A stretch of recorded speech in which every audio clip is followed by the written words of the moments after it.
Words win wars, shape our reality, and have the power to sway elections. We are living in a world in which communication, true or fake, is the key to our future. Good evening, my name is Maia Mazurkiewicz, and welcome to the Anatomy of Disinformation. In a polarized world, communication is rarely neutral. Strategists use various narratives to persuade, provoke, and often to divide. Communication is used not only to influence what we think, but also how we think. And disinformation actors use tactics, techniques, and procedures that support these goals. In this era of weaponized communication, can we still find what connects us instead of what divides us? Every election campaign focuses on a handful of key issues. In the case of Romania's presidential election, that's corruption, LGBTQ rights, and Bucharest's stance on Russia's war against Ukraine. But are these narratives only crafted during campaigns? And what do we see in other EU countries in terms of polarizing narratives? Who is really controlling the conversation in today's world? Zuzana Dragomir, researcher, Babeș-Bolyai University, Romania. She is a strategic communication expert and researcher specializing in disinformation and EU policy. As a consultant at EU Spin, she designs communication campaigns, advises political groups, and speaks internationally on disinformation and hybrid threats. Her PhD research at Babeș-Bolyai University focuses on anti-EU narratives in Romania, analyzing religious leaders' susceptibility to disinformation and evaluating EU-Romanian countermeasures. Susan, welcome, and thank you so much for joining us today at the Anatomy of Disinformation. Thank you for inviting me. Thank you so much. We're talking today about strategic communication, but also about narratives and who owns the space. And we're seeing quite a lot of narratives that are being used both in the Romanian elections but also outside of Romania and in the European countries. What are the main ones and why they are finding such a fertile ground nowadays? The manipulation of masses is nothing new. Just the means through which it's done has changed in the last years. We have the demonization of someone, and that works differently in different countries. I see usually some common ones. In the Eastern Europe, it's more of the weaponization of faith with the narratives targeting Christians, like calling for crusaders to protect the faith against the West, the decadent West, the globalists, the neo-Marxists, those who want to kill our faith and identity. And I've seen it in Poland, I've seen it in Hungary, I've seen it in Slovakia, for instance. It's nothing new. These narratives have been there for several years, even before the pandemic. So now they're just gaining even more traction because they are being amplified by all kinds of actors. And do you see that those narratives are being amplified in the different times while the shifts of attitudes are happening in the citizens' minds?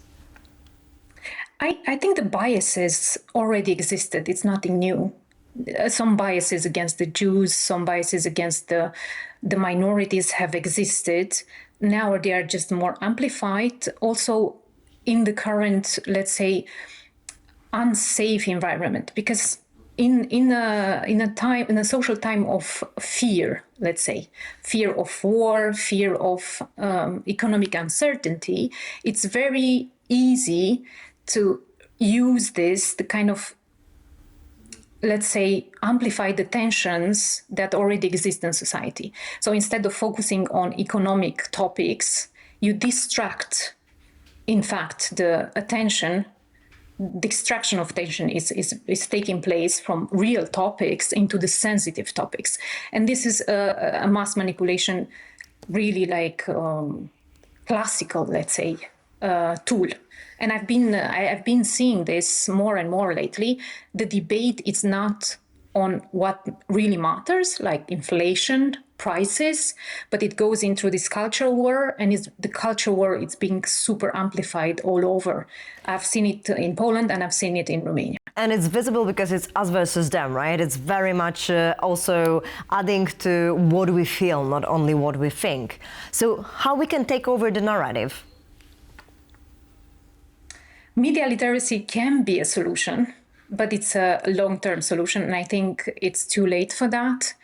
We can combat these kind of narratives through humor, through sarcasm, and in the end, through debunking with educational, let's say, narratives about my neighbor not being my enemy, let's say, because it's this black and white, and the Messiah who saves the people against the devil who is the other one. So in the end, it's someone who calls to unity. I think opinion leaders should be more active online, in the online space, because the online space is owned by malign actors who take advantage of these divisive topics. I think a unifying narrative would be good. And also, let's be responsible. Let's not spread this anymore. Let's try to unite instead of dividing.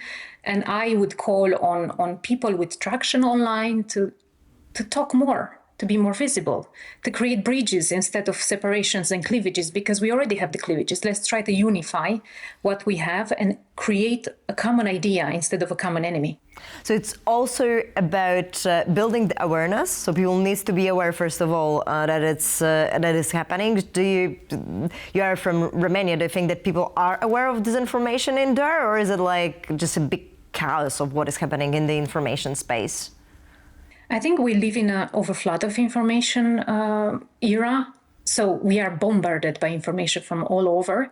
And whatever I see, it's not what you see, because we are all closed into our echo chambers of defined by algorithms and by our use of engines. In the end, it's the algorithm that isolates us and creates islands between users of online platforms.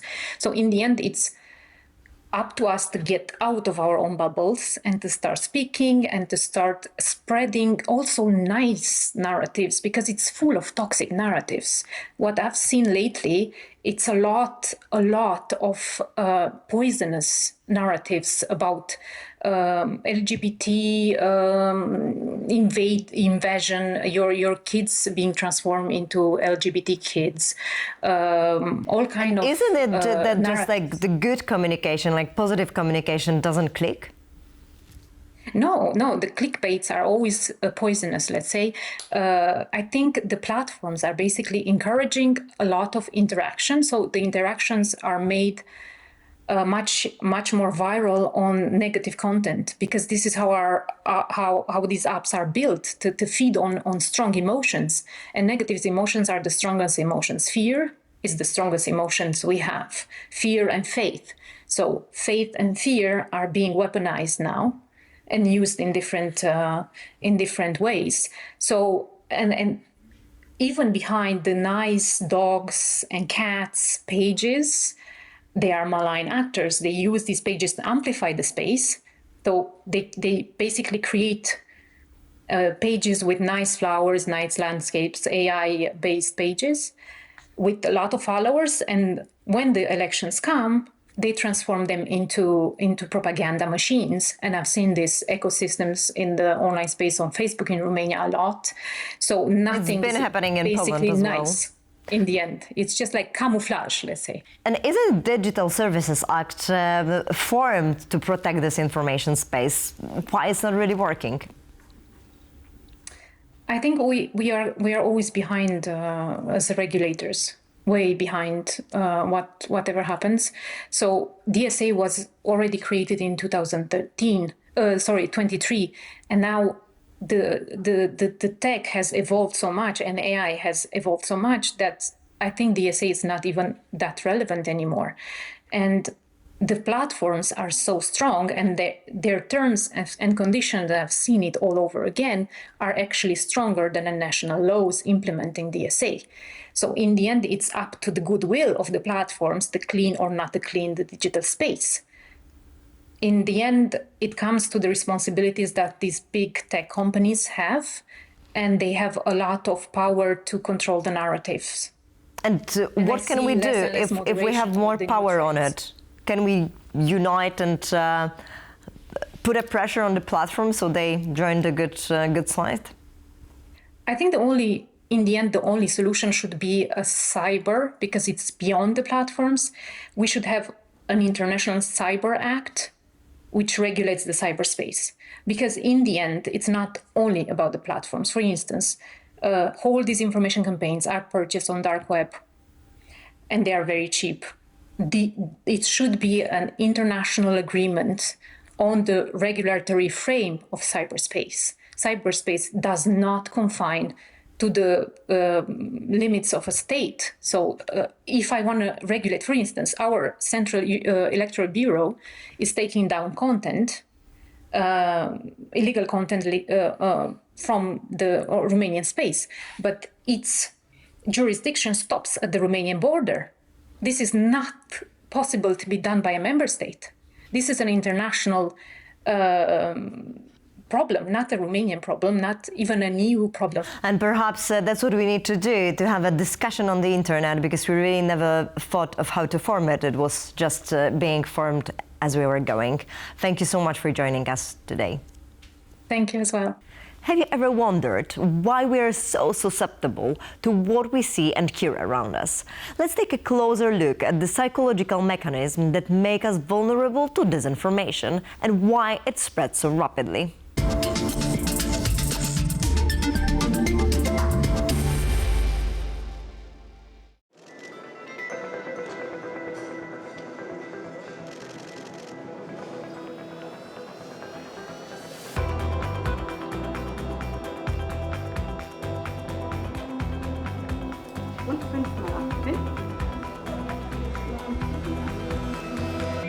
Disinformation can have very real-world impact. For example, false information about the side effects of vaccination can cause people to not take vaccines that may be important to them.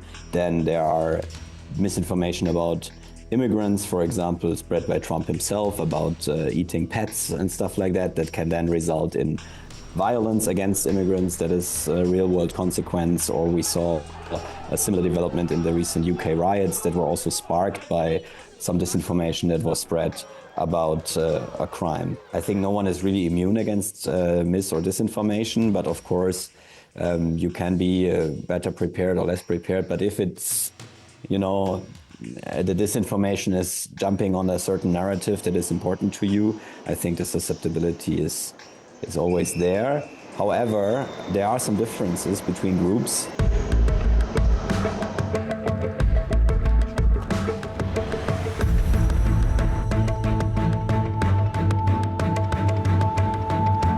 We did find that older participants, older people, were actually better in detecting disinformation. So maybe because they've grown up with the classic newspapers and the journalistic press, where the separation between fact and opinion, for example, was clearer and always very clearly marked.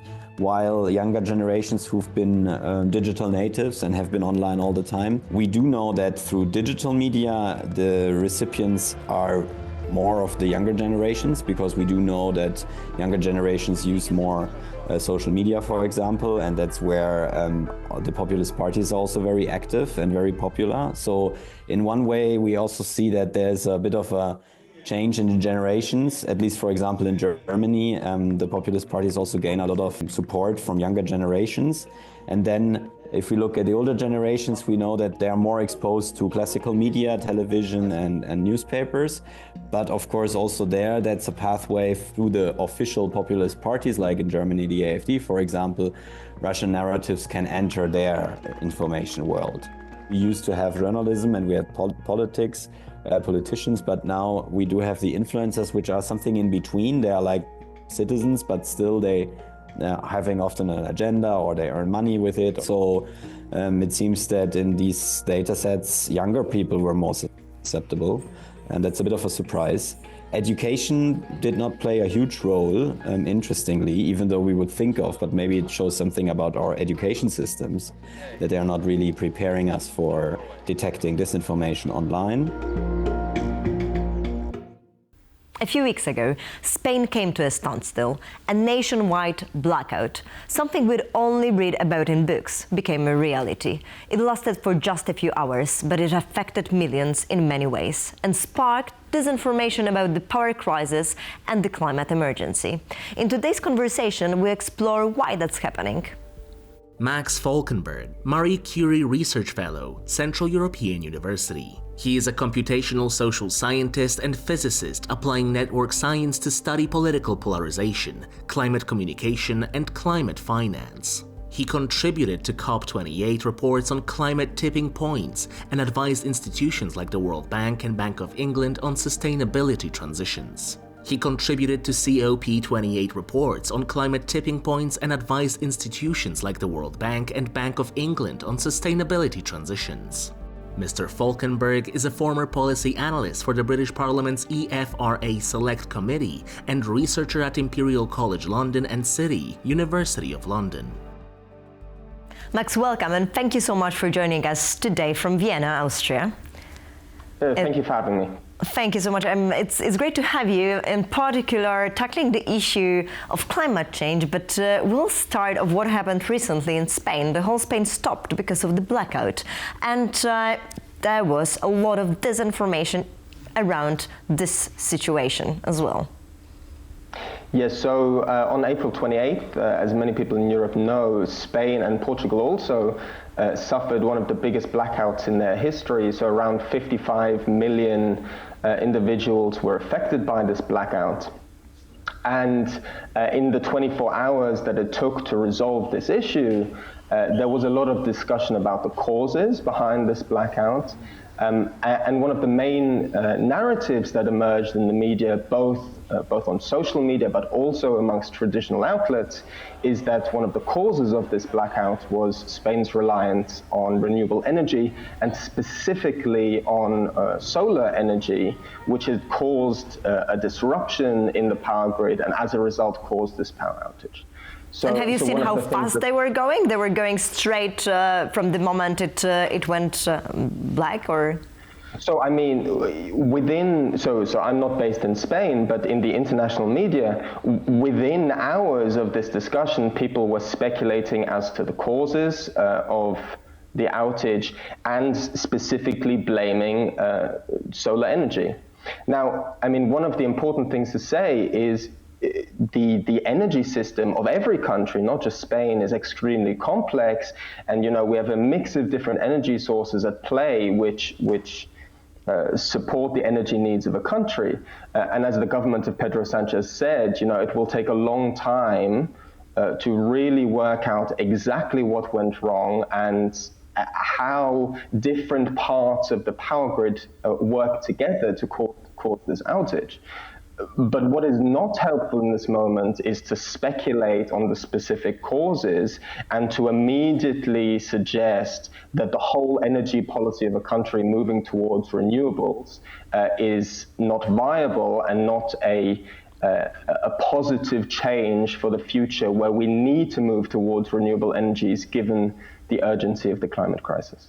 And what was interesting was that most of the people that were affected in those countries, they were obviously in fear because they didn't know what's happening. There was very few possibility to connect with one another and no information whatsoever, right? What is happening? And when we talk about climate or communication around the climate change, that's also something that we're seeing. At the very beginning, or a few years ago, there was a huge movement alarming about the climate change and going about this issue, right? Calling the people to make this change. But right now we see that the narrative is a bit shifting.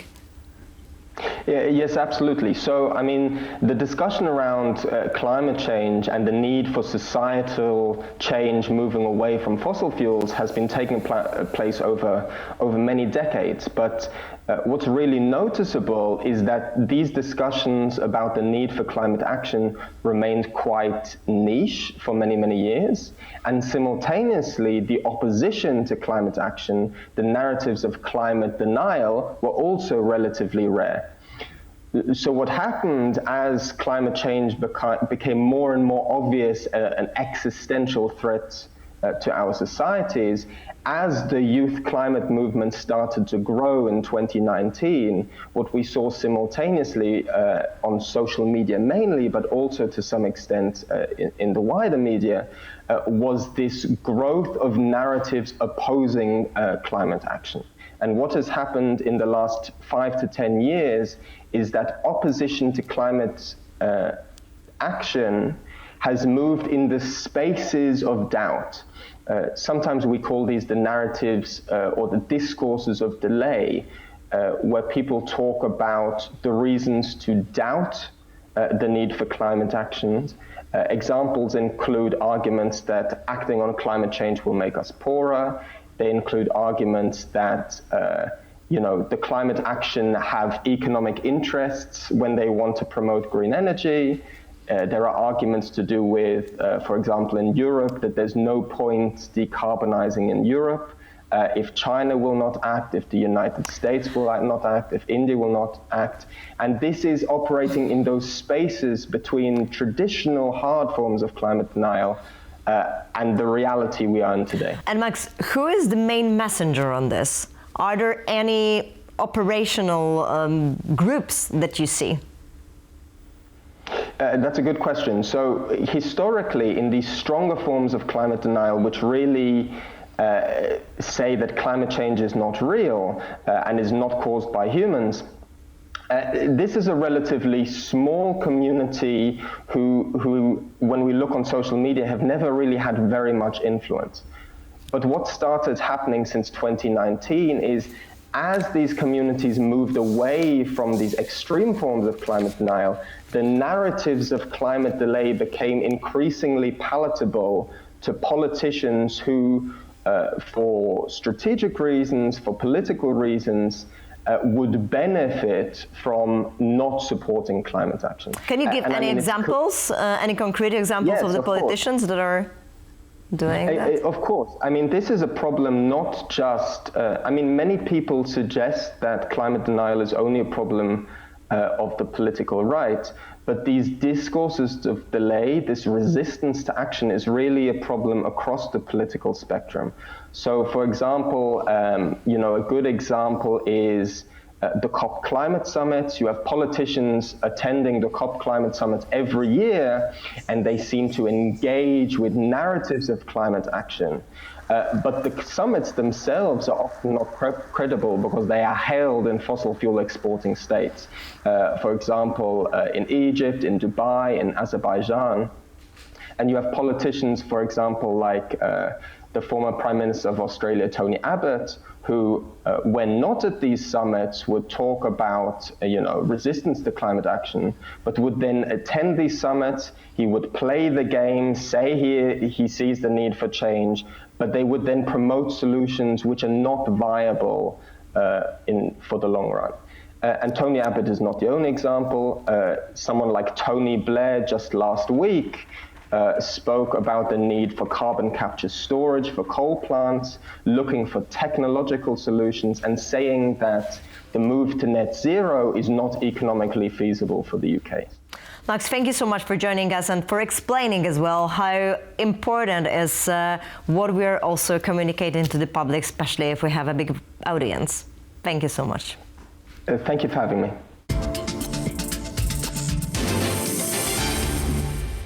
Climate change will shape the future of our planet, and so will the way we talk about it. Strategic communication is shaping what we feel and what we think. It can foster hope and understanding and inspire change, but it can also divide and distort.